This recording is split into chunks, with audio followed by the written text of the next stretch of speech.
casa, estamos contentos, ¿verdad? Hay presencia del Señor y hay una palabra del Señor para nuestras vidas.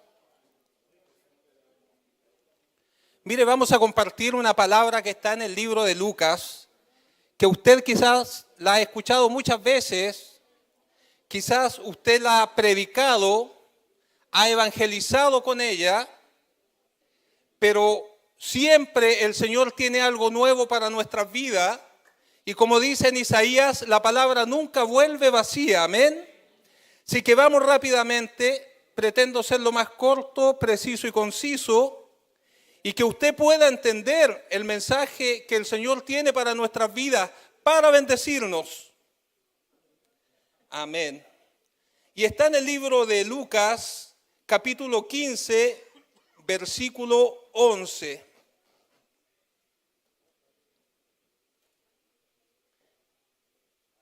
Este mensaje tiene por nombre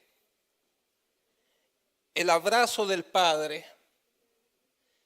Y vamos a dar lectura a este versículo en el nombre del Padre, del Hijo y del Espíritu Santo. Amén. También dijo, un hombre tenía 2 hijos. Señor, muchas gracias porque tú bendices nuestra vida y hoy nos bendecirás a través de tu palabra, Señor, que tanto necesitamos. Necesitamos ser llenos de ti, llenos de tu presencia en cada momento, a cada instante, Señor. Ayúdanos a abrir nuestro entendimiento, nuestros corazones, Señor, a conectarnos con la presencia de tu Espíritu Santo, para que a través de la revelación de tu palabra podamos ser bendecidos, Señor. Gracias, Dios, por tu iglesia, generación encendida en Jesucristo, que está dispuesta, Señor, a escuchar el mensaje que tú tienes para nuestras vidas. Gracias, Dios, en el nombre de Jesús. Amén. Amén. Mira, este es un mensaje, una parábola que Jesús habla acerca del hijo pródigo. Pero para poder entender bien el contexto de esta palabra, tenemos que entender el inicio del capítulo en el libro de Lucas capítulo 15. Y en el libro de Lucas capítulo 15 podemos ver a Jesús compartiendo este bendito mensaje del evangelio de salvación. Y él se sentó junto a 2 grupos de personas. Recordemos que eran 2 hijos, ¿verdad? Y Jesús se sentó con un grupo de personas que eran publicanos y pecadores, pero también están los fariseos y los escribas, que criticaban a Jesús y lo cuestionaban por estar sentado junto a pecadores y publicanos. Los fariseos y escribas eran grupos religiosos y sociales que se consideraban a sí mismos como los guardadores de la ley y tradición judía. Y criticaban a Jesús por estar con pecadores y publicanos, porque los consideraban personas impuras y marginadas. Recordemos que Jesús criticaba a este grupo de fariseos y escribas por su hipocresía, legalismo y falta de compasión. Y viendo esta situación, Jesús comienza a dar esta parábola acerca del hijo pródigo. Recordemos que antes había dado 2 parábolas y luego da esta tercera del hijo pródigo. Y comienza la historia de la siguiente manera. Jesús está sentado junto a ellos y comienza a contar la historia, a decirles que un hijo, el hijo menor, fue donde el padre y le dice: Padre, dame mi herencia, dame la parte de mis bienes. Aquellos que escuchaban a Jesús quedaron sorprendidos, porque no era normal que estando el padre vivo le diera la herencia. Esto sucedía una vez que el padre moría. Esto sucedía una vez que el padre moría. ¿Ya? ¿Se entiende? Al hijo mayor, al primogénito, le correspondía el 2/3 de la herencia. y un tercio al hijo menor. Y el hijo menor va donde el padre y dice, Padre, dame parte de mi herencia, dámela ahora en vida. Podemos ver dos cosas. Primero, ¿qué es lo que le estaba interesando al hijo menor? Los bienes de su padre. ¿Y qué es lo que hace el padre según el relato que da Jesús en esta parábola? Dice que él sí cede y le da parte de la herencia al hijo. Mire y escuche.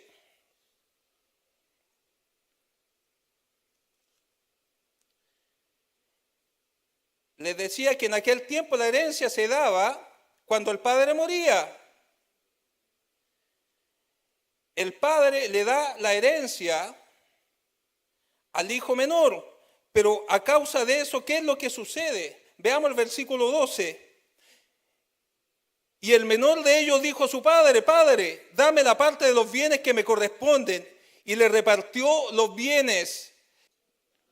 Mira, te decía yo, para que el padre le diera la parte de los bienes en vida a su hijo, tenía que vender parte de su propiedad o de su tierra.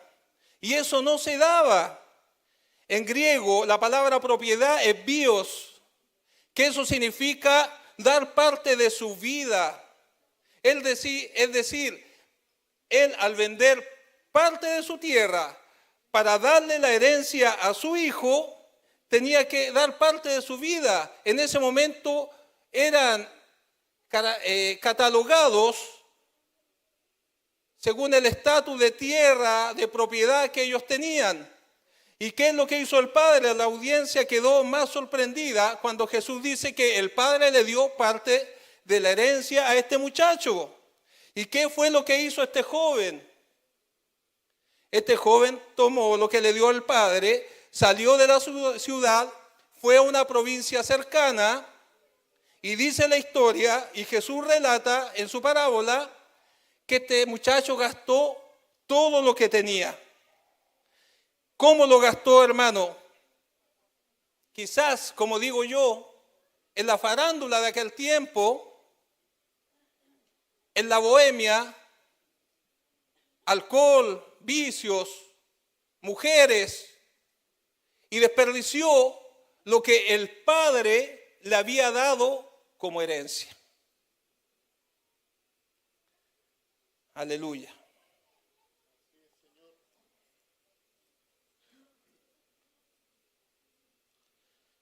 Versículo 13. No muchos días después, juntándolo, todo el hijo menor se fue lejos a una provincia apartada y allí desperdició sus bienes viviendo perdidamente. Oye, luego de malgastar todo lo que tenía, quedó arruinado. Terminó alimentando cerdos y dice que tenía tanta hambre que deseaba comer de las algarrobas o desperdicios que comían estos cerdos. Es decir, hermano, estaba tan perdido, pero pasó algo en este muchacho, pasó algo en este hijo menor.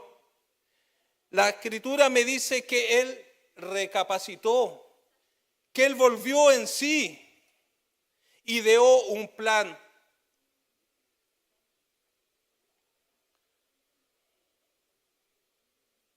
Y volviendo en sí dijo, ¿cuántos jornaleros hay en casa de mi padre? Tienen abundancia de pan y yo aquí perezco de hambre. Y dio el plan, dijo, voy a ir a la casa de mi padre y voy a decirle que me reciba como uno de sus jornaleros. Los jornaleros trabajaban, recibían su sueldo y vivían fuera de la ciudad. En cambio, los esclavos vivían, trabajaban y comían dentro de la propiedad. Pero el hijo dice, voy a ir a mi padre y le voy a decir, Padre, recíbeme como uno de tus jornaleros. Él no se sentía digno de ir donde el padre. Él sabía que había violado todos los valores morales, pero sintió la necesidad de volver a su padre y decirle que quería hacer mérito para ser digno de volver a su casa. ¿Cuántas veces, hermanos, hemos estado como este hijo menor? Tenemos los beneficios del Padre, pero nos interesan mucho más quizás los beneficios del Padre que la relación con el Padre. Dios nos ayude, ¿verdad? Y dice que el hijo, volviendo en sí, voy a ir donde mi padre y le diré, no soy digno.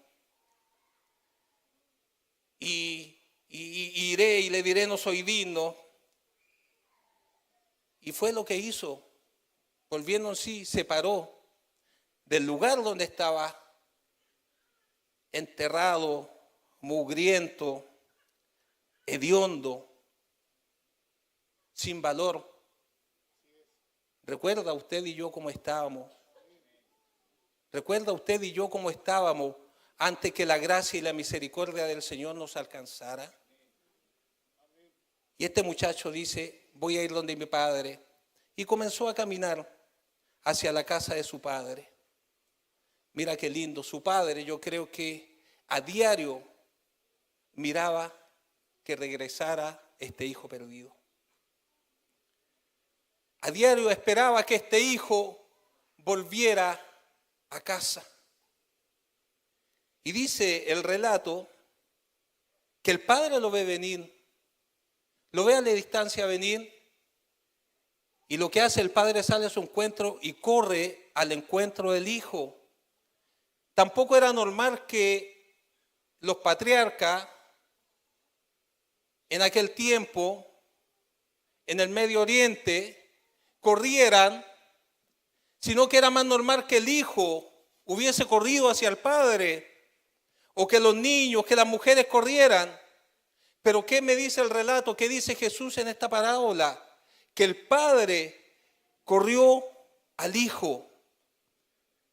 Fue Cristo quien salió a tu encuentro. No es que tú hayas dicho, ahora yo voy y acepto a Jesús. Sí, aceptamos a Jesús. Pero fue Cristo quien se nos reveló a nuestras vidas. Cuando estábamos ahí en el barro, cuando estábamos hediondos, cochinos, ¿recuerdas ese momento, esa instancia, cuando Cristo se reveló a tu vida y a través de la gracia y la misericordia te cambió? Yo lo recuerdo. Yo recuerdo cuando solamente tenía amistades que querían sacar provechos o beneficios de situaciones pecaminosas, pero llegó el momento en que quizás estuve a punto de perder la vida, estaba alejado de Dios, pero Cristo siempre estuvo ahí. A través de las oraciones me vio y tuvo misericordia de mí. Y de aquel momento soy una nueva criatura, gracias al Señor. Usted también recuerda aquel momento cuando nadie daba un peso por usted. Pero Cristo salió a su encuentro y le hizo una nueva criatura. Y levantándose vino su padre. Y cuando aún estaba lejos lo vio su padre, fue movido a misericordia y corrió y se echó sobre su cuello y le besó.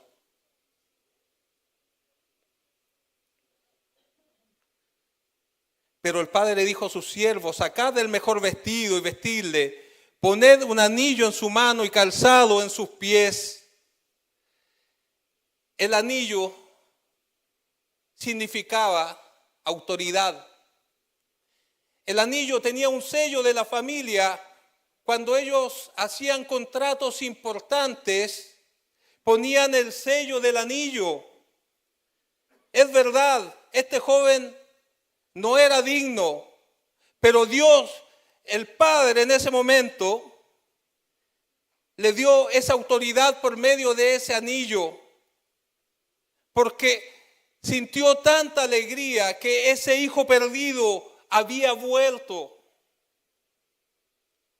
Aleluya. Hay áreas de nuestras vidas que quizás están durmiendo, como la de este hijo. Hay dones, hay talentos repartidos en la iglesia, hermano. Es importante que te conectes con el Señor. Es importante que dejes que Dios actúe en tu vida.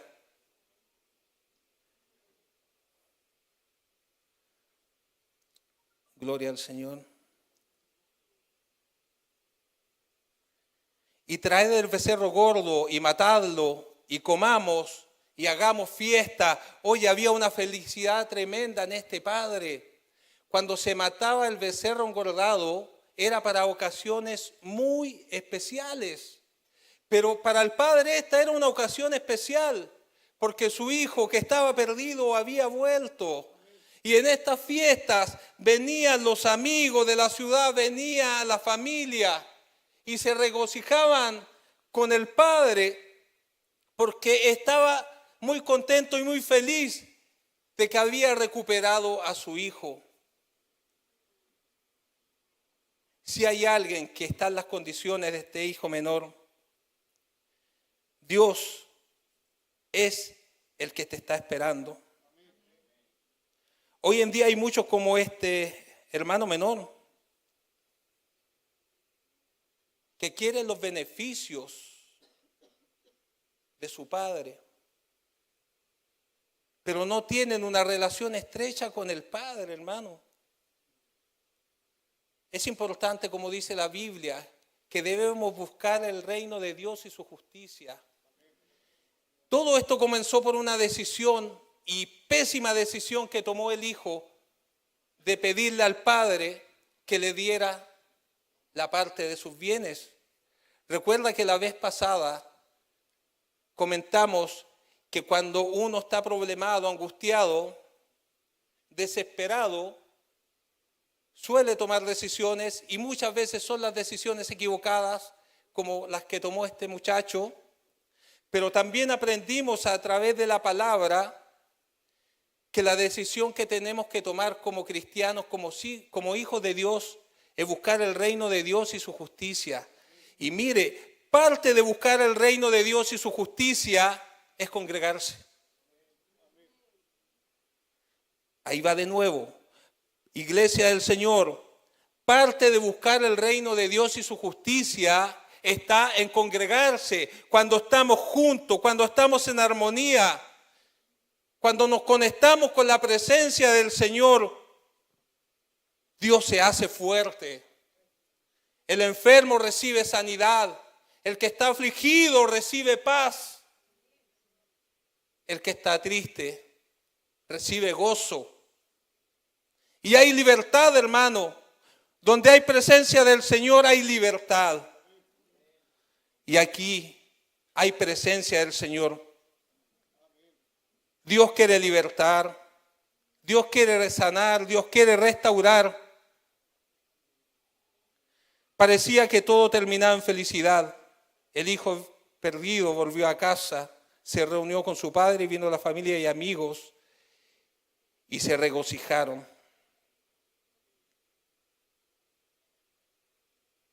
Pareciera que terminaba la parábola ahí. Y el padre contento, la parábola de Jesús quizás se entendía que vino a los pecadores, pero la historia no terminaba ahí, hermano. Y llamando, uno de los criados le preguntó qué era aquello. Tenemos otro personaje, el hermano mayor. Oye, el hermano mayor, cuando vio esta alegría en el padre, que venía del campo y le pregunta al criado, ¿qué es lo que pasa? Escucho bulla, hay fiesta. Y el sirviente le dice, lo que pasa es que tu hermano que estaba perdido, volvió. ¿Y usted cree que este hermano mayor se puso contento? No, se molestó. Se molestó porque el padre hizo una fiesta porque había vuelto su hermano. El hermano mayor se molestó. Porque el relato dice que el hermano mayor siempre estuvo al lado del padre. Siempre estuvo cuidando los bienes del padre. Estuvo afanado en las cosas del padre, que pareciera que era lo mismo que el hermano menor, que le interesaban las cosas del padre, pero pareciera que no le interesaba la alegría y la felicidad del padre. Este era un día alegre para el padre, pero para el hermano mayor no era importante. No ve importante el regreso de su hermano. Él ve más importante que al volver su hermano, los 2/3 de su herencia iban a disminuir. Y eso es lo que estaba viendo. Recuerda al inicio del texto, lo que vimos que había dos grupos de personas, que estaban los publicanos y los fariseos, publicanos y pecadores. Pareciera que había un hermano bueno y uno malo. Asimismo, podemos ver dos grupos de personas. Recuerda que podemos ver en el tiempo de ahora a los libertinos y a los extremos conservadores. Dios tenga misericordia. Si tú te sientes como el hermano menor, si tú sientes que le has fallado al Señor, si tú sientes que has estado interesado en los bienes y no en la presencia de Dios y te has alejado, hoy Dios está dispuesto a restaurar tu vida. Hoy Dios está dispuesto a restaurar tu familia, tu matrimonio. Si te sientes como el hermano mayor, si tú dices, hermano José, yo asisto a todos los cultos, yo oro mañana, tarde, noche, yo leo la palabra, pero si ves a Jesús, al Padre, solamente como una religión, déjame decirte que tienes que ver a Jesús como tu Salvador.